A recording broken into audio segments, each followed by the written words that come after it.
દર મહિનાના કૃષ્ણ પક્ષની ચતુર્થી તિથિને સંકટ ચતુર્થી અને શુક્લ પક્ષની ચતુર્થી તિથિને વિનાયક ચતુર્થી કહેવામાં આવે છે. એક મહિનામાં 2 ચતુર્થી વ્રત આવે છે. અષાઢ મહિનાની કૃષ્ણ પક્ષની ચતુર્થી તિથિને કૃષ્ણ પિંગલ સંકષ્ટ ચતુર્થી કહેવામાં આવે છે. આજે જાણીશું અષાઢની સંકષ્ટી ચતુર્થીની પૂજા, શુભ મુહૂર્ત અને ચંદ્રોદયનો સમય. જો આપને અમારો આ વિડીયો પસંદ આવે તો લાઈક કરશો અને સબસ્ક્રાઇબ કરશો. આજે અષાઢની સંકષ્ટી ચતુર્થી. હિન્દુ કેલેન્ડર અનુસાર અષાઢ મહિનાના કૃષ્ણ પક્ષની ચતુર્થીએ કૃષ્ણ પિંગલ સંકષ્ટી ચતુર્થી ઉજવવામાં આવે છે. કૃષ્ણ પિંગલ સંકષ્ટી ચતુર્થીના દિવસે વ્રત કરી વિઘ્નહર્તા શ્રી ગણેશજીની પૂજા કરાય છે. ગણેશજીની સાથે જ ચંદ્રમાની પણ પૂજા કરવામાં આવે છે. હવે જાણી લો અષાઢ કૃષ્ણ પક્ષની ચતુર્થી તિથિ એટલે કે કૃષ્ણ પિંગલ સંકષ્ટી ચતુર્થી ક્યારે છે? તો 14 જૂન 2025 શનિવારે બપોરે 3:46 શરૂ થશે અને 15 જૂન રવિવારે બપોરે 3:51 સમાપ્ત થશે. એટલે કે 14 જૂને કૃષ્ણ પિંગલ સંકષ્ટી ચતુર્થી ઉજવાશે. સંકષ્ટીના દિવસે ચંદ્રોદયનો સમય રહેશે રાત્રે 10:07. જ્ઞાન અને બુદ્ધિના દેવતા ગણેશજીને સમર્પિત છે આ વ્રત. તમામ મુશ્કેલીઓ દૂર કરે છે. ધર્મ, અર્થ, મોક્ષ, વિદ્યા, ધન અને આરોગ્ય પ્રદાન કરે છે. કહેવાયું છે કે જ્યારે મન મુશ્કેલીઓથી ઘેરાયેલું લાગે ત્યારે સંકષ્ટી ચતુર્થીનું વ્રત રાખવું. આ દિવસે ભગવાન ગણેશની પૂજા કરાય છે. સંકષ્ટનો અર્થ થાય છે મુશ્કેલી અથવા વિપત્તિ. સંકષ્ટી શબ્દ સંસ્કૃત ભાષામાંથી આવ્યો છે, જેનો અર્થ છે મુશ્કેલ સમયમાંથી મુક્તિ મેળવવી. સંકષ્ટી ચતુર્થીના દિવસે ઉપવાસ કરવાથી તમામ મુશ્કેલીઓમાંથી મુક્તિ મળે છે. આ દિવસે માતાઓ પોતાના બાળકોના લાંબા આયુષ્ય અને મુશ્કેલીઓને દૂર કરવા માટે વ્રત રાખે છે.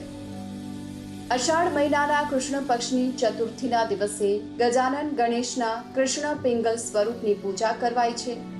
એટલે કે આ દિવસે ઘેરા બદામી રંગના ગણેશની પૂજા કરવામાં આવે છે. એવું માનવામાં આવે છે કે તેમની પૂજા કરવાથી રોગો અને સમસ્યાઓથી મુક્તિ મળે છે.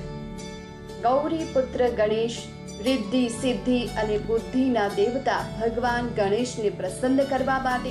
અને હવે જાણી લો કે પૂજા કઈ રીતે કરવી. સૌપ્રથમ તો સાફ કરેલી જગ્યા પર લાલ કપડું પાથરો. ફૂલની મદદથી કળશમાંથી થોડું પાણી લો અને તેના પર છાંટો. હવે તેની જમણી બાજુ એટલે કે આપની ડાબી બાજુએ દીવો પ્રગટાવો. ગણપતિજી માટે હવે આસન તરીકે ચોખા મૂકો અને તેના પર ગણપતિજીની સ્થાપના કરો.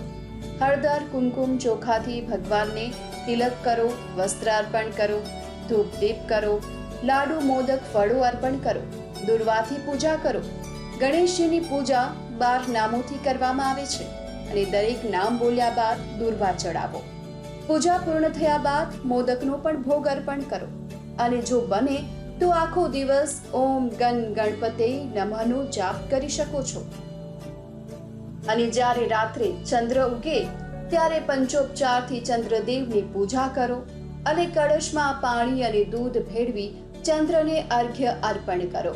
આ રીતે તમારી પૂજા પૂર્ણ થશે અને પૂજા પૂરી થયા બાદ પ્રસાદ વહેંચો અને પોતે પણ લો. ગણેશજીને પ્રથમ પૂજાનું વરદાન મળ્યું હતું અને પદ્મ પુરાણ અનુસાર આ તિથિએ ભગવાન ગણેશે કાર્તિકેય સાથે પૃથ્વીની પરિક્રમા કરવાની સ્પર્ધામાં પૃથ્વીને બદલે 7 વખત ભગવાન શિવ પાર્વતીની પરિક્રમા કરી. ત્યારે શિવજીએ પ્રસન્ન થઈ તેમને દેવતાઓમાં મુખ્ય માનીને પ્રથમ પૂજાનો અધિકાર આપ્યો છે. અને હવે કૃષ્ણ પિંગલ સંકષ્ટી ચતુર્થીની વાર્તા સાંભળો. દ્વાપર યુગમાં માહિષ્મતી નગરીમાં માહિજીત નામનો એક મહાન રાજા હતો. રાજાએ ઘણા પુણ્ય કાર્યો કર્યા હતા અને પોતાની પ્રજાની પણ સારી રીતે સંભાળ રાખતો હતો. પરંતુ તેને કોઈ સંતાન ન હતું, જેના કારણે તેને મહેલની ભવ્યતા નહોતી ગમતી. વેદો અનુસાર નિસંતાન વ્યક્તિના જીવનને અર્થહીન માનવામાં આવે છે અને નિસંતાન વ્યક્તિ દ્વારા તેના પૂર્વજોને આપવામાં આવેલ પાણીને પૂર્વજો ગરમ પાણીના રૂપમાં ગ્રહણ કરે છે. આથી રાજાએ પુત્ર પ્રાપ્તિ માટે અનેક દાન, યજ્ઞ વગેરે કર્યા, પરંતુ તેમ છતાં તેને સંતાન પ્રાપ્ત નહોતું થતું. એકવાર રાજાએ આ વિષય પર વિદ્વાન બ્રાહ્મણો અને પ્રજાજનોની સલાહ લીધી. રાજાએ કહ્યું, હે બ્રાહ્મણો અને પ્રજાજનો, મારે કોઈ સંતાન નથી. હવે મારી આગળ શું ગતિ થશે? મેં મારા જીવનમાં કોઈ પાપ નથી કર્યું. મારી પ્રજાજનોનું મેં પુત્ર વ્રત રીતે પાલન પોષણ કર્યું છે, હંમેશા ધર્મનું પાલન કર્યું છે. તેમ છતાં મને હજુ સુધી પુત્ર કેમ પ્રાપ્ત થતો નથી? આ સાંભળી વિદ્વાન બ્રાહ્મણોએ કહ્યું, હે મહારાજ, અમે આ સમસ્યાનો ઉકેલ શોધવા માટે અમારા શ્રેષ્ઠ પ્રયાસો કરીશું. એમ કહીને બધા પ્રજાજનો બ્રાહ્મણો સાથે રાજાની ઈચ્છા પૂરી કરવા જંગલમાં ચાલ્યા ગયા. વનમાં તેણે એક મહાન ઋષિને જોયા, જે ઉપવાસ કરી રહ્યા હતા. તેમની તપસ્યામાં તેઓ મગ્ન હતા. તેમનું નામ લોમશ ઋષિ હતું. બધા બ્રાહ્મણો જઈ તેમની સામે ઊભા રહ્યા અને મુનિ રાજાને કહ્યું, હે બ્રહ્મ ઋષિ, અમારા દુઃખનું કારણ સાંભળો. કૃપા કરીને કોઈ ઉપાય સૂચવો જેનાથી આ દુઃખ દૂર થઈ શકે. મહર્ષિ લોમાશે પૂછ્યું, સજ્જનો, તમે લોકો અહીં કેમ આવ્યા છો? સ્પષ્ટ કહો. પ્રજાજનોએ કહ્યું, હે મુનિવર, અમારા રાજાનું નામ મહિજીત છે, જે બ્રાહ્મણોના રક્ષક, ધર્મનિષ્ઠ, સેવાભાવી, બહાદુર અને મૃદુભાષી છે. તેમણે જ આપનું ભરણ પોષણ કર્યું છે. પરંતુ આવા રાજાને આજ દિવસ સુધી સંતાન પ્રાપ્ત નથી થયું. હે મહર્ષિ, કૃપા કરી અમને કોઈ એવી યુક્તિ જણાવો જેનાથી અમારા રાજા સંતાન પ્રાપ્તિનું સુખ પ્રાપ્ત કરી શકે.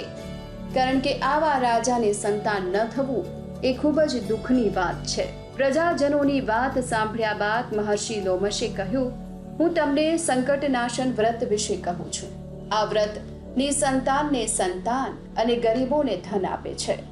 અષાઢ કૃષ્ણ પક્ષની ચતુર્થી પર એકદંત ગજાનન નામના ગણેશની પૂજા કરો. રાજા આ વ્રત સંપૂર્ણ ભક્તિ સાથે પાળે અને બ્રાહ્મણો માટે મિજબાનીનું આયોજન કરે અને તેમને વસ્ત્રોનું દાન કરે. ભગવાન ગણેશની કૃપાથી તેમને અવશ્ય પુત્રની પ્રાપ્તિ થશે. મહર્ષિ લોમશની વાત સાંભળી સૌ પ્રજાજનો અને બ્રાહ્મણો તેમને પ્રણામ કરી નગરમાં પાછા ફર્યા અને રાજાને મહર્ષિ લોમેશથી સૂચવાયેલા ઉપાય વિશે જણાવ્યું. પ્રજાજનોની વાત સાંભળી રાજા ખૂબ જ ખુશ થયો. તેણે ભક્તિભાવથી ગણેશ ચતુર્થીના ઉપવાસ કર્યા. થોડા સમય બાદ રાજાની પત્ની રાણી સુદક્ષિણાને એક સુંદર અને ગુણવાન પુત્ર પ્રાપ્ત થયો. શ્રી કૃષ્ણજી કહે છે કે આ વ્રતની પણ એવી જ અસર છે. જે આ વ્રત રાખે છે તેને તમામ સાંસારિક સુખ પ્રાપ્ત થાય છે.